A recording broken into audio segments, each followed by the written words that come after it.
Eu nunca vou esquecer o dia em que percebi que alguma coisa dentro de mim tinha mudado para sempre. Não era só meu corpo, era minha vida inteira que estava virando do avesso. Um calor doido, que parecia subir lá do pé e explodir na cabeça, me pegou no meio de uma manhã comum, ali na cozinha da minha casinha, em Uberaba. Eu estava mexendo o feijão no fogão quando senti aquele fogo e minha mão começou a tremer tanto que eu quase derrubei a panela. Antes de continuar, quero te pedir, se essa história tocar seu coração de alguma forma, deixa seu joinha, compartilha com alguém que você sabe que vai entender essa dor. Se inscreve no canal e comenta aí embaixo o que você já passou de parecido. Isso ajuda demais o nosso trabalho e mantém essa corrente de histórias vivas. Naquele dia, o calor veio tão forte que parecia que alguém tinha ligado uma fornalha dentro de mim. Abri a janela, mas o vento quente de Minas não ajudava. Quando ele entrou na cozinha e me viu encostada na pia, suando, feito tampa de chaleira, a única coisa que falou foi: "Nossa, mulher, você tá aí ficando fresca. É só um calorzinho, para de drama." Aquilo me cortou por dentro, porque não era só sobre o calor, era sobre não ser ouvida, sobre ter minha dor transformada em piada. A partir dali, comecei a perceber que tudo o que eu sentia era diminuído. Quando reclamava de insônia, ele dizia que era a falta do que fazer. Se eu chorava à toa, ele soltava: "Ah, isso é coisa de mulher desocupada." Os dias foram passando e os sintomas só piorando. De madrugada, eu acordava com a roupa encharcada, o coração acelerado e um vazio no peito que parecia não caber mais nada. E ao invés de apoio, recebia silêncio, ou piada. Uma noite, virei de costas na cama para ver se conseguia dormir, e ele resmungou: "Tá gelada agora? Vai ver de tanto reclamar de calor." Com o tempo, comecei a me fechar. Parei de falar o que sentia, escondia as crises no banheiro, e até no trabalho eu inventava desculpa para não mostrar o suor que me escorria no rosto. Eu morria de vergonha. Não era só o corpo que estava mudando.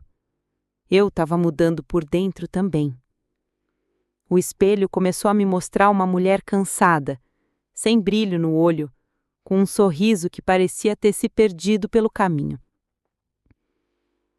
Em Uberaba, todo mundo conhece todo mundo, e de vez em quando uma vizinha comentava: "Você tá diferente, Maria, tá mais abatida."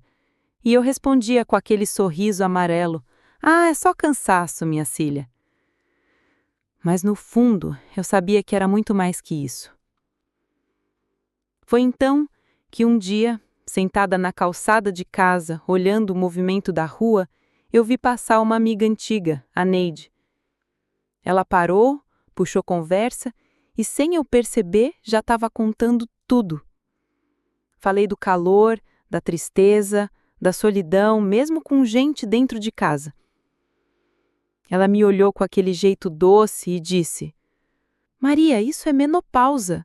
Eu passei por isso também, mas sozinha é muito mais difícil." Aquele dia, Neide me deu mais que conselho. Me deu coragem para começar a procurar ajuda. Fui atrás de informação, li o que pude, descobri que não era frescura, que não era loucura da minha cabeça.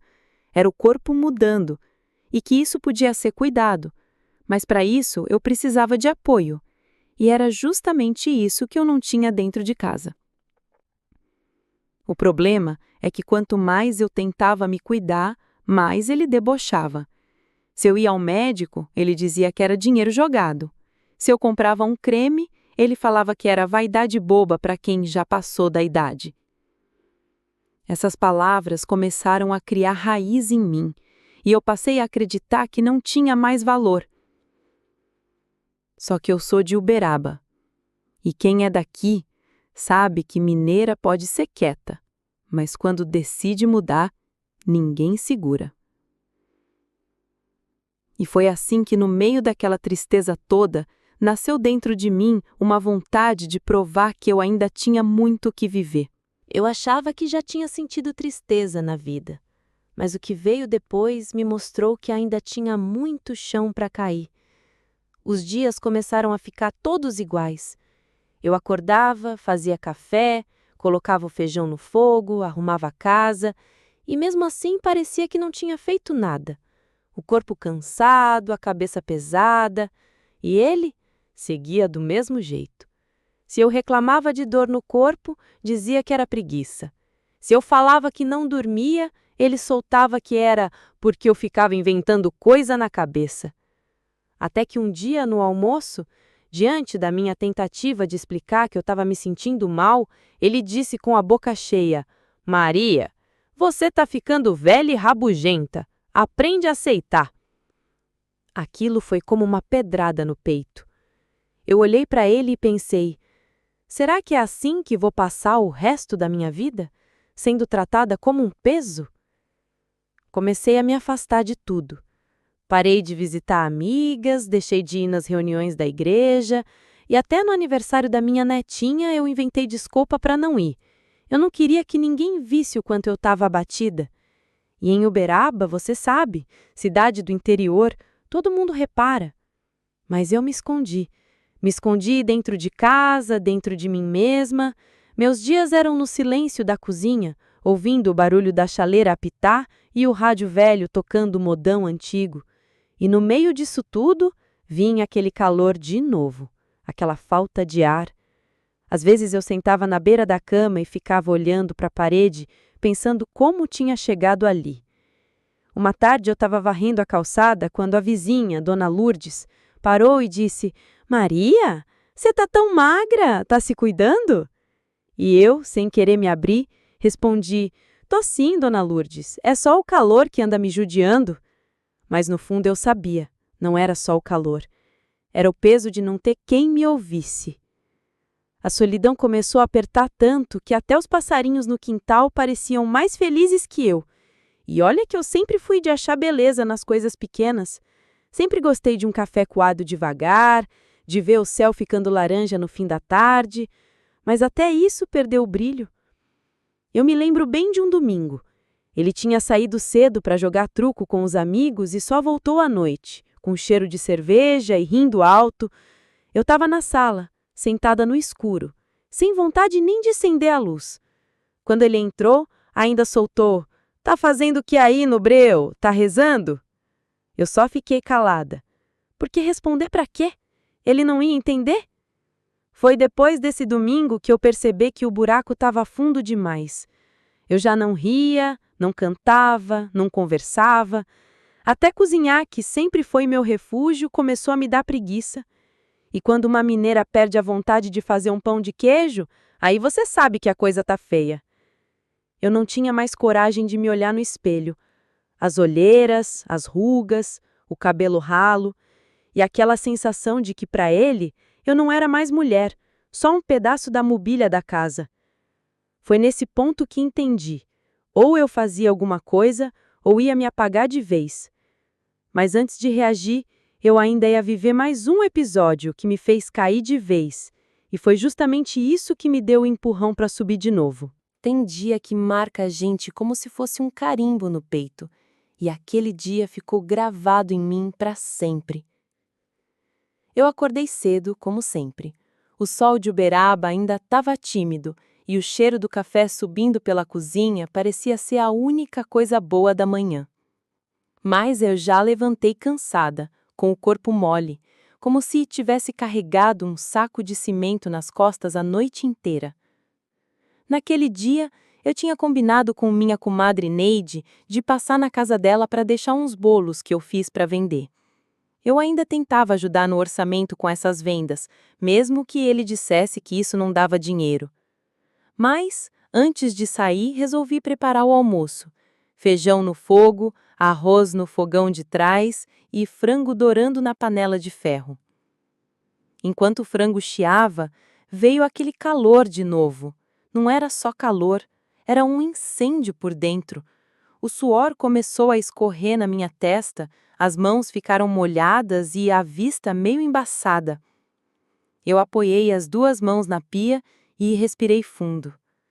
Nesse momento, ele entrou na cozinha, olhou para mim, deu aquela risadinha debochada e disse: "Olha aí, toda suada, vai ver de tanto ficar sentada." Eu não respondi, só fiquei olhando para o chão. Mas por dentro alguma coisa desabou, porque não era só a falta de apoio, era a certeza de que, para ele, eu já não tinha valor nenhum. Terminei o almoço no automático e fui para a casa da Neide. Ela me recebeu com aquele abraço apertado que só amiga de verdade dá. Coloquei os bolos na mesa dela e, quando percebi, já estava falando. Contei de novo dos calores, da tristeza, da falta de paciência e principalmente de como eu me sentia sozinha. Neide olhou para mim e falou: "Maria, você precisa se cuidar. Vai no médico, conversa. Isso é sério." Eu balancei a cabeça, mas no fundo sabia que ele ia fazer piada se eu dissesse que ia marcar consulta. No caminho de volta para casa, passei pela Praça Central. Tinha umas senhoras sentadas no banco, conversando e rindo alto. Olhei para elas e pensei: será que um dia eu vou conseguir rir assim de novo? Aquela cena ficou na minha cabeça o resto do dia. Quando cheguei em casa, ele já tinha saído. Fui para o quarto e, pela primeira vez, deitei sem trocar de roupa. O teto parecia girar e eu só queria sumir. Fiquei ali imóvel até ouvir a chave girando na porta à noite. Ele entrou, trouxe um cheiro forte de bebida e ainda soltou: "Cadê minha janta?" Eu respirei fundo e disse: "Tá na panela, esquenta você mesmo." Ele parou, me olhou de cima a baixo e falou: "Ah, tá ficando folgada agora? Deve ser essa tal de menopausa te deixando azeda." Aquela frase foi o ponto final. Eu levantei, fui para o banheiro, tranquei a porta e chorei como não chorava há anos. Chorei de raiva, de tristeza, de cansaço. Chorei porque eu sentia que estava desaparecendo. Não era mais a Maria que ria alto nas festas da igreja, que fazia pão de queijo para a vizinhança, que cuidava da horta cantando modão. Eu estava virando um vulto dentro da minha própria casa. Depois daquele dia, passei semanas no automático. Fazia o que tinha que fazer, mas sem vontade. E foi numa tarde de sábado que tudo virou. Eu estava limpando a cozinha quando o telefone tocou. Era minha filha mais velha, dizendo que a pequena, minha netinha, queria que eu fosse na apresentação da escola dela. Eu disse que ia, mas ele, que estava sentado na sala vendo TV, soltou: "Pra que você vai? A menina nem vai notar, e outra, lá é cheio de gente, vai ficar suando e passando vergonha." Eu não sei explicar, mas aquela frase acendeu uma faísca dentro de mim. Pensei: eu não vou deixar ele decidir onde eu posso ou não tá. Eu não vou perder momentos com minha neta por causa da opinião dele. E fui. Coloquei meu vestido florido, amarrei o cabelo e passei um batom vermelho que não usava há anos. Quando cheguei na escola e vi minha netinha no palco cantando e acenando para mim, senti algo que há muito tempo não sentia: orgulho de estar viva. Na volta para casa, andei devagar pelas ruas de Uberaba, sentindo o vento da noite e olhando as luzes das casas. Eu sabia que ainda tinha um longo caminho para me recuperar, mas ali começou a minha decisão de mudar. Depois daquele dia, na apresentação da minha neta, alguma coisa em mim começou a querer acordar. Não foi de uma hora para outra, não. Mas sabe quando você vê um raio no meio da noite escura? Aquela luz rápida que te lembra que ainda existe dia por trás da escuridão? Foi assim. Na segunda-feira seguinte, acordei cedo e, pela primeira vez em muito tempo, senti vontade de tomar café na varanda. O sol de Uberaba estava preguiçoso, subindo devagar, e os passarinhos faziam um barulho que me deu um certo conforto. Peguei minha xícara, encostei no batente da porta e fiquei olhando a rua. As crianças indo para a escola, a vizinha pendurando roupa no varal, o padeiro passando de bicicleta, e eu pensei: esse mundo ainda é meu também. Mas, como sempre, ele apareceu para tentar apagar qualquer fagulha. Passou atrás de mim e falou: Tá à toa já cedo? Podia aproveitar e lavar o quintal. Eu só respirei fundo e ignorei. Não queria brigar. Estava guardando minha energia para outra coisa. Mais tarde, liguei para minha comadre Neide. Contei como tinha sido bonito ver a minha neta no palco e como aquilo tinha me feito bem. Ela disse: Maria, a vida não para só porque o corpo muda. Você precisa arrumar coisas que te façam sentir viva. Essas palavras ficaram martelando na minha cabeça o resto do dia. À tarde, enquanto eu lavava a louça, lembrei que a igreja do bairro ia reabrir as reuniões do grupo de mulheres. Eu sempre gostava de ir, mas tinha parado. Em parte por preguiça, em parte por vergonha.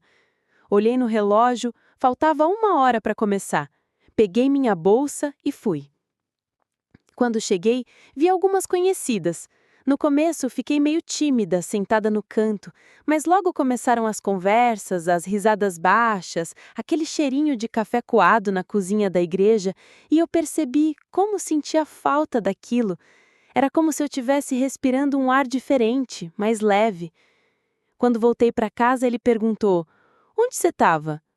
Na reunião da igreja. Ele fez uma careta e disse: Perda de tempo. Mas dessa vez, ao invés de deixar isso me ferir, eu sorri e fui para o quarto. Por dentro, eu sabia que não era perda de tempo, era investimento em mim mesma. Nos dias seguintes, comecei a mudar pequenas coisas. Passei a arrumar o cabelo todo dia, mesmo que fosse para ficar em casa. Coloquei música na cozinha enquanto cozinhava. Peguei um caderno velho e comecei a escrever como eu me sentia. Não era fácil, mas era um começo.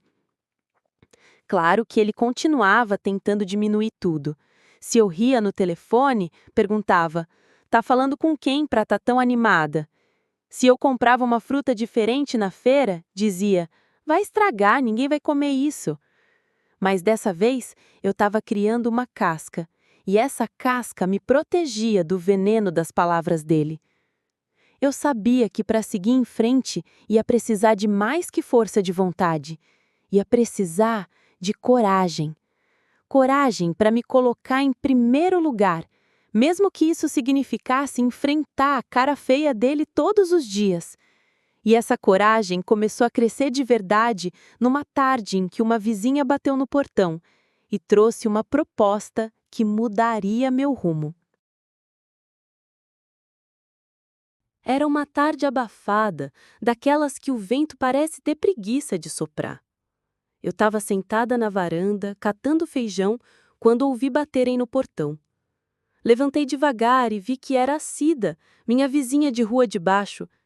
A gente sempre se dava bem, mas fazia tempo que não conversávamos direito. Ô Maria, ela disse, encostando no portão. Você tá muito em casa, mulher, não some não. Abri o portão e chamei ela para entrar. Coloquei café na mesa, uns biscoitinhos de polvilho e começamos a conversar. No meio da prosa, ela solta. Lá na associação de bairro, estão precisando de gente para ajudar a organizar o bazar de sábado. É só separar as roupas, arrumar as mesas, essas coisas. Eu lembrei de você na hora. Minha primeira reação foi recusar. Ah, Cida, eu não sei. Tô meio sem cabeça para essas coisas. Mas ela insistiu. Maria, vai ser bom para você. Ficar só dentro de casa não ajuda, não. E eu vou estar lá também. Fiquei com aquilo na cabeça. Quando ela foi embora, sentei de novo na varanda e fiquei olhando para o quintal. Uma parte de mim queria ficar quieta, evitar o desgaste. Mas outra parte, mais nova, mais viva, dizia que eu precisava ir. À noite, falei para ele. A Cida me chamou para ajudar no bazar da associação sábado. Ele soltou e nem olhou para mim. Depois de um tempo, disse: Vai perder tempo de novo, mas se quiser, problema seu. Não respondi, mas por dentro pensei: sim, vou. E não é perda de tempo, é investimento na minha sanidade. No sábado, acordei cedo, lavei o rosto, prendi o cabelo e coloquei uma blusa florida que eu gostava. Quando cheguei na associação, fui recebida com abraços e sorrisos. Era gente que eu não via há anos. E ali, no meio das roupas doadas e das conversas sobre quem ia levar o quê, eu comecei a sentir algo que tinha esquecido: pertencimento. Passei a manhã toda ajudando. No final, sentei para tomar um suco com a Cida e outras mulheres. Rimos, trocamos receitas, falamos da vida. Eu voltei para casa cansada, mas com o coração leve. Quando ele me viu chegando, perguntou: "E aí, quanto você ganhou nessa trabalheira toda?" Olhei para ele e disse: "Ganhei algo que você não pode me dar." Ele riu, sem entender. Mas eu não expliquei, porque nem valia a pena. Aquele dia me mostrou que eu ainda podia fazer parte de algo maior, que ainda tinha gente que se importava, e, principalmente, que eu não precisava ficar trancada num ciclo de silêncio e desprezo. Foi assim que eu decidi. Toda oportunidade que aparecesse, eu ia agarrar, mesmo que pequena. Porque, no fim, é assim que a gente constrói de novo a nossa vida, um passo de cada vez. Depois daquele sábado no bazar, parecia que eu tinha dado um passo para fora de uma sombra que me cobria há anos. Não foi um passo enorme, mas foi o suficiente para eu ver que do lado de fora tinha sol. Na segunda-feira, acordei com mais disposição. Coloquei uma música baixa no rádio da cozinha e até o café parecia mais gostoso. Enquanto mexia a panela, pensei: ficar parada não dá, preciso continuar. Foi aí que me lembrei de um curso de bordado que a igreja oferecia. Eu sempre gostei de costura, mas tinha deixado a agulha de lado. Na mesma hora, liguei para a responsável e perguntei se ainda tinha vaga. Ela disse: "Tem sim, Maria, e começa amanhã." Quando contei para ele à noite, ele soltou: "Pra que você quer aprender isso? Vai vender bordado agora?" Olhei firme e respondi: "Não é para vender, é para mim." Ele deu aquela risada curta e voltou a olhar para a televisão. No dia seguinte, fui para o curso. A sala cheirava a pano novo e café. As outras mulheres me receberam como se eu fosse parte dali há muito tempo. Entre um ponto e outro, as conversas iam fluindo. Falávamos de filhos, de receitas, de lembranças da infância. Era como se, a cada bordado, eu fosse costurando um pedaço de mim que tinha rasgado. Quando voltei para casa, até o jeito de andar estava diferente. Eu me sentia mais erguida. Ele notou e comentou: "Tá toda animadinha." E dessa vez não era deboche que ia me derrubar. Nos dias seguintes, percebi que meu humor estava melhor. Comecei a comer com mais apetite, a dormir um pouco melhor e, principalmente, a pensar menos nas palavras dele. Era como se eu tivesse começando a criar um muro entre o que ele falava e o que eu sentia. Uma noite, enquanto bordava sentada na sala, ele perguntou: "Você não cansa de perder tempo com isso?" Eu respondi sem tirar os olhos da linha: "Cansa é ficar a vida toda sem fazer o que gosta." Ele não disse mais nada, e eu continuei, como se estivesse bordando não só o pano, mas também a minha liberdade. Aquele curso não mudou minha vida de uma vez, mas me deu a prova de que eu podia sim encontrar felicidade em pequenas coisas, e que essas pequenas coisas, juntas, eram capazes de mudar tudo. E foi justamente quando comecei a me sentir mais viva que algo aconteceu, algo que poderia ter me derrubado de vez, mas que acabou me fortalecendo como nunca. Era uma sexta-feira, final de tarde, quando ele chegou em casa com um olhar diferente. Não era cansaço, nem raiva. Era aquele jeito de quem vai falar algo que sabe que vai machucar.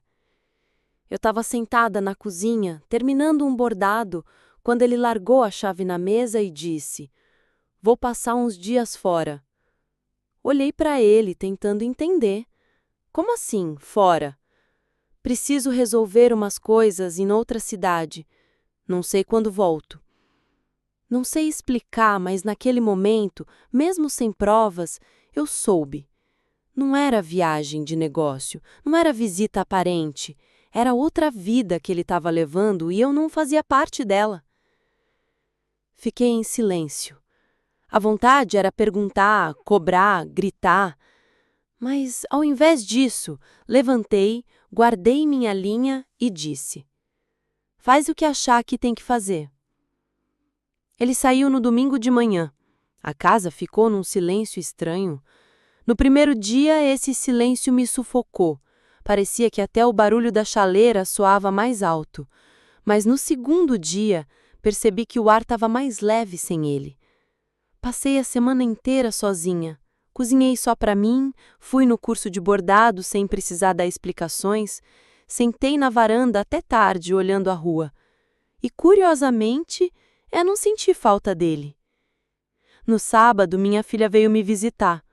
Contei o que tinha acontecido e ela disse: Mãe, aproveita esse tempo para cuidar de você.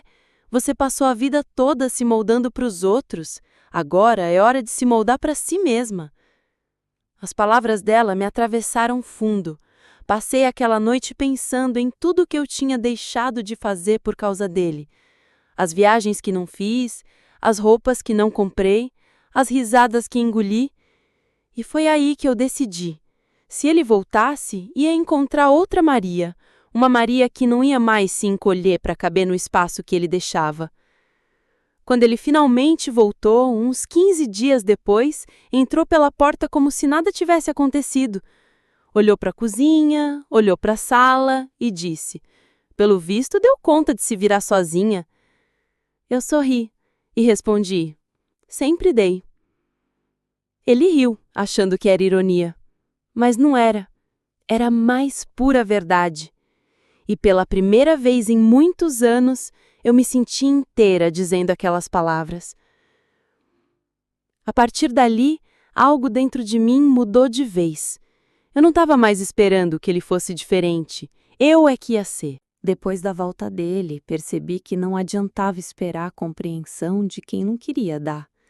Então, em vez de gastar energia tentando mudar ele, comecei a investir essa força em mim. Comecei a acordar mais cedo antes dele e aproveitava aquele tempo só meu. Fazia meu café, comia tranquila, sentada na varanda vendo o dia nascer. Era como se cada nascer do sol me lembrasse: você ainda está aqui, e isso é suficiente para recomeçar. Voltei a frequentar todas as reuniões do grupo de mulheres da igreja. Passei a ajudar na cozinha, a organizar os eventos e até a contar histórias para as crianças nas tardes de sábado. Aquelas vozes pequenas me chamando de Tia Maria enchiam minha casa de uma alegria que eu nem lembrava mais como era. Em casa, comecei a estabelecer limites. Se ele soltava uma piada para me diminuir, eu não reagia com raiva nem tristeza. Eu apenas respondia com calma ou mudava de assunto. E quanto menos eu me abalava, mais ele parecia perder a graça de me provocar. Um dia, enquanto eu bordava na sala, ele disse: Nunca vi perder tanto tempo com linha e pano. Olhei para ele e respondi: É que você nunca viu o valor de nada que não fosse dinheiro. Ele ficou calado. E eu senti um orgulho imenso de não ter abaixado a cabeça. O bordado, que antes era só passatempo, começou a virar terapia. Cada ponto que eu dava parecia um passo a mais para longe da dor. Comecei até a vender umas peças para as vizinhas e, com o dinheirinho que ganhei, comprei uma toalha nova para a mesa da cozinha. Pequena vitória, mas vitória. E o mais curioso é que quanto mais eu me fortalecia por dentro, mais leve eu me sentia por fora. As dores começaram a diminuir, o calor do corpo ficou mais suportável e até o rosto parecia menos abatido no espelho. Eu estava descobrindo que a minha força sempre esteve aqui. Só estava escondida debaixo de anos de silêncio, medo e cansaço. E agora, finalmente, eu estava tirando essa força para fora. Mas eu ainda não sabia.